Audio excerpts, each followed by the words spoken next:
how to share your location on Google Maps. Hello everyone, welcome to this channel. I'm here to help you out today. So without any delay, let's get started. So first of all, launch the Google Maps application on your device and make sure you have logged into your account. Now select on your preferred location over here or your live location. So let's tap on the location over here, and as you do that, you'll be able to see the option of share over here. So let's tap on share, and as you tap on share, you'll be able to see share this place or copy the link or share as a collaborative list. So you can share this place over here, and as you share this place, you can share it via different other platforms as well. Now I'm going to use Telegram for now, and as you tap on the Telegram application, you can simply wait for a few more seconds and select on a particular profile and then send it.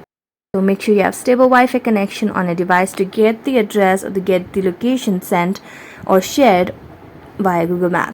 So that's it. Thank you so much for watching this video and see you next time.